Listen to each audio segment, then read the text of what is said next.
આપણે વસ્તુમાંથી, વિષયમાંથી, વ્યક્તિમાંથી, પરિસ્થિતિમાંથી સુખને પ્રાપ્ત કરવા માટે ઝંખતા હોઈએ છીએ, પણ એમાંથી સુખ નથી મળતું. સુખ આપણી અંતરની દૃષ્ટિમાંથી પ્રાપ્ત થાય છે. सुख डिपेंडेंट नहीं हो सकता, सुख वो इंडिपेंडेंट होता है.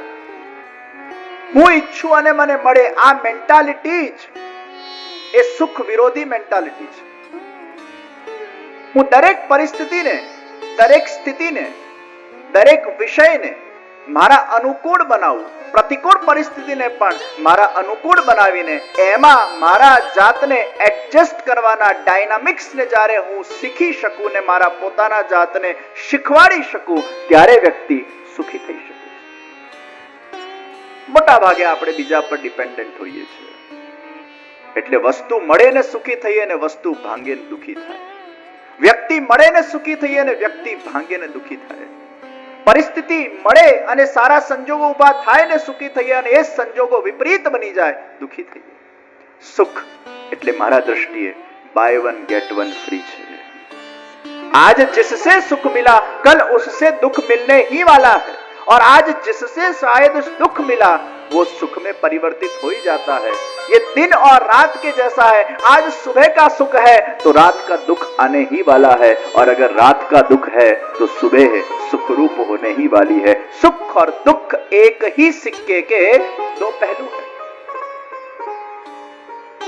तो मननी अनुकूल स्थिति અને આનંદ, સુખ અને દુઃખ થી પણ જે પર તત્વ છે.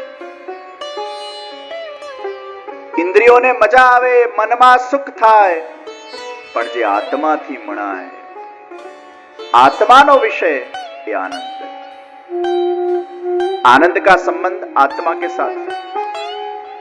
व्यक्ति का आत्मा जब जागरूक बनता है, आत्मा एनलाइटन होता है, आत्मा के अंदर जब परमात्मा के साथ का वो दिव्य संबंध का एहसास होता है, तब व्यक्ति उस परमानंद को प्राप्त कर सकता है.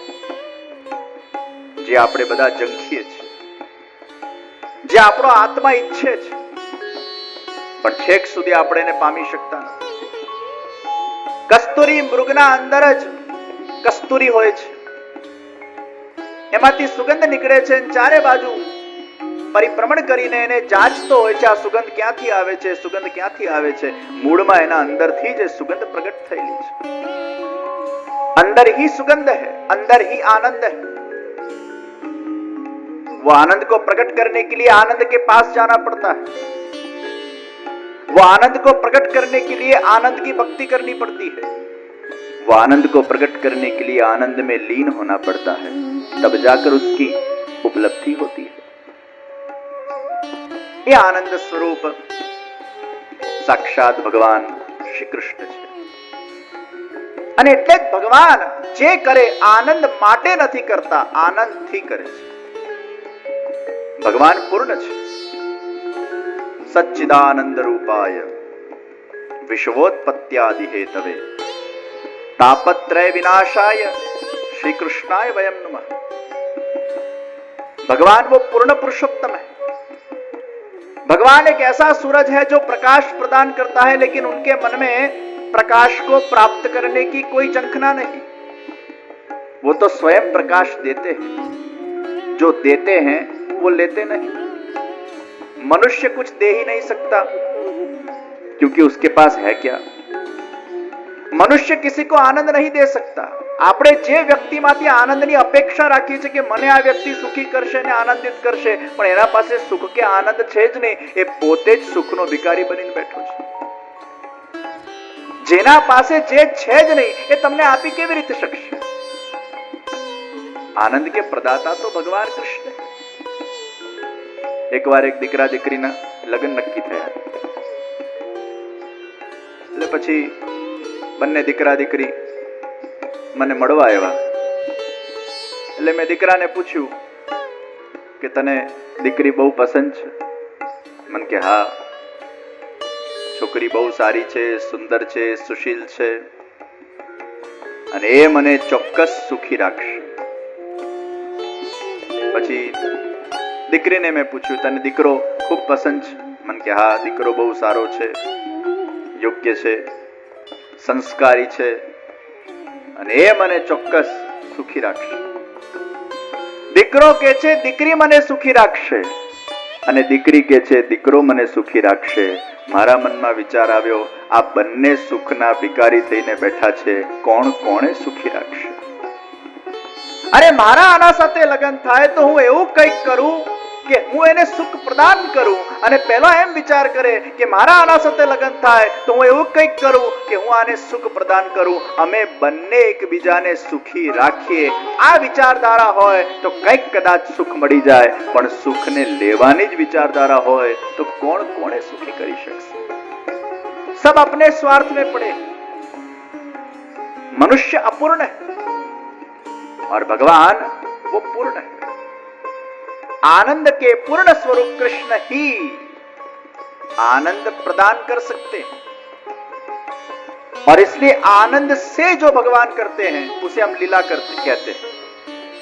आनंद को प्राप्त करने के लिए जो हम करते हैं उसे हम कर्म कहते हैं. नहीं कश्चित् क्षणमपि जातु तिष्ठत्य कर्मकृत्, नहीं कश्चित् क्षणमपि जातु तिष्ठत्य कर्मकृत्. કોઈ પણ વ્યક્તિ એ કર્મ કર્યા વગર રહી શકતો નથી, અને કર્મ કરવાનું એક જ પ્રયોજન છે કે હું પૂર્ણ બનું, હું આનંદને પામું. ભગવાન જે કરે એ લીલા, અને મનુષ્ય જે કરે એ કર્મ. લીલા ને કર્મમાં આ તફાવત છે. આનંદથી કરવામાં આવે એ લીલા, આનંદ માટે કરવામાં આવે એ કર્મ. એક જણાને પ્રશ્ન થયો, ભગવાને આ દુનિયા કેમ બનાવી? એટલે મેં ઉત્તર આપ્યો, ભગવાને આ દુનિયા રમવા માટે બનાવી.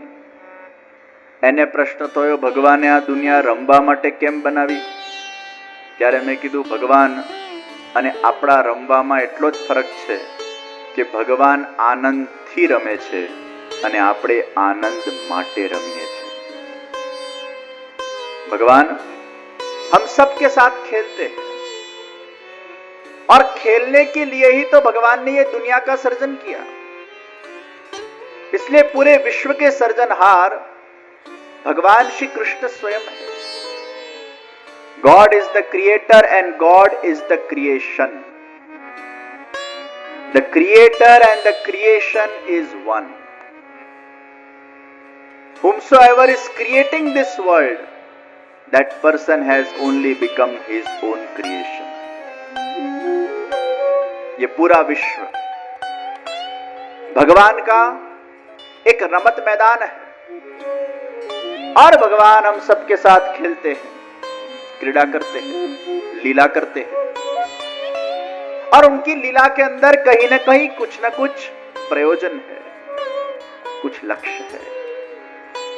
એ ઘણીવાર આપણા સાથે શું કરવા માંગે છે આપણને ખબર નથી, પણ એ જે કરવા માંગે છે એ ક્યાંક ને ક્યાંક, અગર એ ભક્ત છે તો એના હિતનું કરવા માંગે છે, એટલો ચોક્કસ ભગવાન ધ્યાન રાખે છે.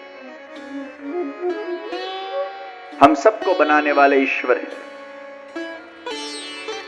और वो ईश्वर हम सबको बनाकर हम सबका नियमन भी करते हैं. भक्तों का नियमन जब ईश्वर करते हैं वही उनका ऐश्वर्य है. भगवान ना मुख्य 6 धर्मों ऐश्वर्य, वीर्य, यश, श्री, ज्ञान અને વૈરાગ. તો ભગવાનનું ઐશ્વર્ય શું છે? પોતાના ભક્તોનું નિયમન ભગવાન પોતે જ કરે, એ ભગવાનનું ઐશ્વર્ય. આપણે જ્યારે ઠાકોરજીના દર્શન કરવા મંદિરમાં જઈએ ત્યારે વેણુજીના સાથે વેત્ર ધરાવેલા હોય છે, અને આ છડી એટલે શું છે? ભગવાન પોતાના ભક્તોનું નિયમન પોતે કરે છે, એ આ છડી ડિપિક્ટ કરે છે. અને બંસી ધારણ કરીને ભગવાન પોતાના ભક્તોને સૂચવે છે કે હે મારા ભક્તો, તમારે પણ અગર મારા સુધી પહોંચવું હશે તો આ વાંસુરીના જેમ તમારે કષ્ટ વેડફવું પડશે. એ વાંસળી પહેલા વાંસ હતી, એને કાપવામાં આવી, એમાં છિદ્ર કરવામાં આવ્યા, એને કષ્ટ આપવામાં આવ્યું, અને એ વાંસળીને જ્યારે કષ્ટ પ્રાપ્ત થયું ત્યારે જઈને મારા અદૃષ્ટ સુધી પહોંચી, અને જ્યારે મારા અદૃષ્ટ સુધી પહોંચી પછી જ એમાંથી વિવિધ પ્રકારના હું સુરોને કાઢવામાં સક્ષમ બન્યો. હે ભક્તો, તમે પણ મારા વાંસુરી જેવા છો. અને વાંસુરી કેવી હોવી જોઈએ? ખાલી હોવી જોઈએ. હે ભક્તો, તમે કેવા હોવા જોઈએ? ખાલી હોવા જોઈએ. ઈર્ષા વગરના, દ્વેષ વગરના, અહંકાર વગરના, વિકાર વગરના, અવિદ્યા વગરના એ 7 સૂત્રો અગર તમારું મન અને હૃદય હશે તો એ વાંસુરીઓને હું મારા હાથમાં રાખું છું. સમય આવા પર એમને હું વગાડું છું. પણ જો વાંસુરીના અંદર કાકરા ને પથરા ને બધું રેતીઓ ભરેલી હોય ને ભગવાન ફૂંક મારી મારીને થાકી જાય, એમાંથી કશું નીકળે. बांसुरी खाली होगी तो भगवान के हस्त तक वो पहुंचेगी. और हमें भगवान की बांसुरी बनना है. ये जगत के अंदर जब हमारा सर्जन ही भगवान ने किया है तो क्यों ना हम उनकी बांसुरी बने.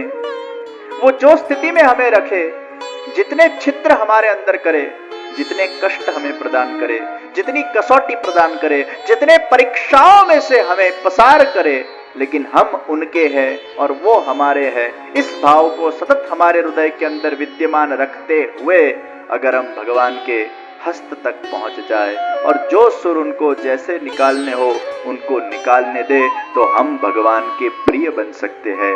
और भक्ति वही है जो हमें भगवान को उनका प्रिय बनाए. फिर जो भी सुर उनको निकालने हो वो भगवान निकाल सके. એટલે જ તો કહેવામાં આવ્યું, શ્યામ તારી વાંસરી બનીને વાગવું છે મારે. શ્યામ તારી વાંસરી બનીને વાગવું છે મારે.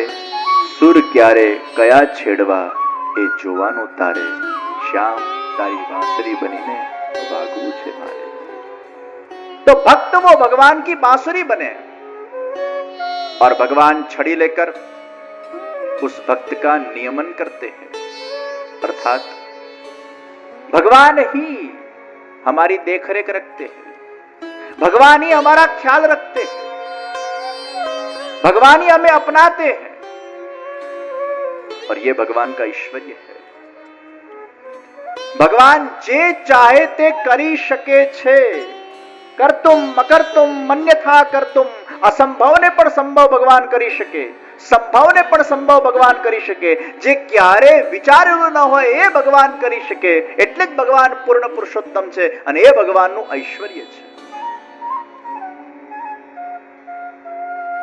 આ ભગવાનના જે 6 ગુણો છે એ ભગવાનની ભક્તિ કરતા કરતા એના અંશો ધીરે ધીરે એ ભક્તોના અંદર પણ જાગૃત થતા જાય છે. આપણામાં પણ ક્યાંક કોઈક વાર એવું ઐશ્વર્ય આવી જાય તો સમજવું એ ભગવાનનું ગુણ છે.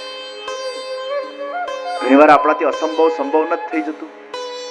We have never thought that this can happen in my life and I can do this and I can perform this, but it happens sometimes. એ ભગવાનનું ઐશ્વર્ય પ્રગટ થઈ ગયું. ઘણીવાર આપણને નથી થતું આ મિરેકલ મારાથી કઈ રીતે થઈ ગયું, આ તો સંભવ જ નહોતું. અને પછી આપણે પણ જ્યારે ફ્લેશબેકમાં વિચાર કરીએ કે તમારા દ્વારા આ મિરેકલ થઈ ગયું, એ ઘણીવાર આપણને થાય હે આ મારા દ્વારા ખરેખર થયું, આ તો અકલ્પનીય છે, આ કેવી રીતે થઈ ગયું મારાથી. એ ભગવાનનું ઐશ્વર્ય હતું. ભગવાન જ્યારે તમને ચઢાવવા માંગે છે ત્યારે ભગવાન પોતાનું ઐશ્વર્ય તમારામાં પ્રગટ કરી દે છે. અને ભગવાન જ્યારે તમને આમ નીચે પતનના માર્ગે લઈ જવા માંગે છે ત્યારે ઘણીવાર તમારા અંદર સામર્થ્ય હોવા છતાંય તમે સામર્થ્યહીન થઈ જાઓ છો. ભગવાન જ્યાં સુધી સારથી હતા ત્યાં સુધી ભગવાનનું ઐશ્વર્ય અર્જુન સાથે કામ કરતું હતું. अर्जुन तो केवल मात्र निमित्त था. महाभारत के युद्ध के अंदर उसको जो विजय प्राप्त हुई वो विजय मूल भगवान की विजय थी. वो भगवान का ऐश्वर्य था, वो भगवान का सामर्थ्य था, वो भगवान की शक्ति थी. क्योंकि भगवान हमेशा अपने भक्तों को अपने साथ रखते हैं. जो भक्त भगवान के साथ, उसके साथ भगवान की शक्ति काम करने लगती है, भगवान का ऐश्वर्य काम करने लगता है.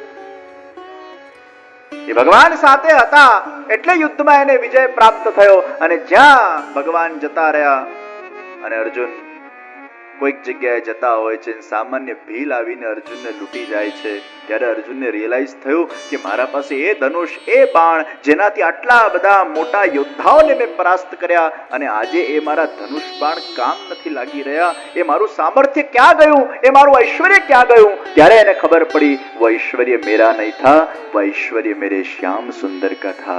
उन्हीं के ऐश्वर्य से ये महाभारत का युद्ध को मैंने विजय प्राप्त किया. જ્યારે ભગવાન ભક્તને ચડાવવા માંગે ત્યારે પોતાનું ઐશ્વર્ય રાવા પ્રગટ કરી નાખે, અને જ્યારે એને ઉતારવા માંગે ઐશ્વર્ય પાછું ખેંચી લે. એટલે જીવનના અંદર જ્યારે જ્યારે તમે જે ઊંચાઈ પર પહોંચો એમાં હંમેશા એવું બોલતા શીખો, આ ભગવાનની કૃપા છે. हम तो क्या करने वाले हैं, ये करने वाले मेरे श्याम सुंदर है. તમારા સફળતાનું ક્રેડિટ તમે શ્યામ સુંદરને પ્રદાન કરતા થઈ જશો તો તમારા અંદર તમારા ઈગોની વૃદ્ધિ નહીં થાય, અને હંમેશા તમારો ઈગો એ ભગવાનના કૃપા પ્રસાદથી ભીંજાયેલો રહેશે. પણ આ મેં કર્યું, આ મેં કર્યું, આ મેં કર્યું ના અહંકારની દુર્ગંધથી અગર તમે ક્યાંક ને ક્યાંક પછતાતા જશો, એક દિવસ એવો આવશે કે ક્યાંક ભગવાન એવો ડાઉનફોલ લાવશે કે તમારું ઐશ્વર્ય નકામું થઈ જશે. આ ક્રિકેટર્સમાં આપણે નથી જોતા, કોઈ વાર એવી સેન્ચુરીઓ વાગ કરે, કોહલી ફોર્મમાં હોય ત્યારે આમ સેન્ચુરી પર સેન્ચુરી મારે. સચિન તેંડુલકરનો કાલ હતો, સેન્ચુરી પર સેન્ચુરી મારી. ધોનીનો કાલ હતો, પછી ધોનીનો એવો કાલ આવ્યો કે વાગતી જ નથી. તેંડુલકરનો એવો કાલ આવ્યો, પછી વાગતી જ નથી. એ 99 પર પહોંચ્યો ત્યારે આખું વિશ્વ પ્રાર્થના કરવા લાગ્યું, હવે એકાદાની પ્લીઝ કરી નાખો. એટલી મેચો કાઢી. 100મી સેન્ચુરી કરતા જે માણસ ફટાકેબાજ હતો, દર 2 મેચે સેન્ચુરી મારતો, પણ એક સમય એવો આવ્યો કે 99 પર એટલી મેચો નીકળી ગઈ, એક સેન્ચુરી કરતા નાકે દમ આવી ગયો. सबका काल आता है, सबका समय आता है, और इससे प्रतीत होता है कि जिस वक्त जो समय हमारा जैसा आता है, उस वक्त भगवान हमारे पास ऐसी हमारी बुद्धि करवा के ऐसे कर्मों को साकार करवाता है. यानी मूलतः भगवान ही सब करते हैं और करवाते हैं, हम तो निमित्त बनते हैं. જે થાય છે પણ ભગવાનના ઐશ્વર્યથી થાય છે, અને જે નથી થતું એ એની ઈચ્છાથી નથી થતું. નહીં તો એ ધારે ને આપણે ન કરી શકીએ એવું બને ક્યારે?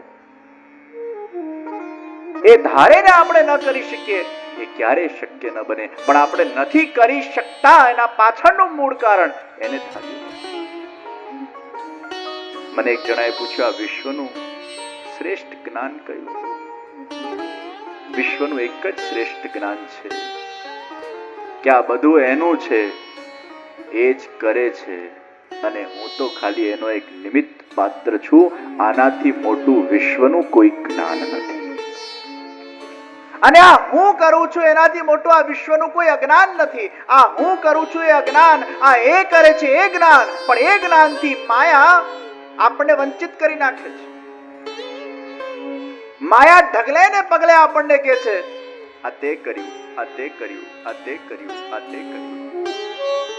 અને આ હું કરું છું, હું કરું છું, હું કરું છું ની અજ્ઞાનતા એ તો માયાનું અતિક્રમણ છે.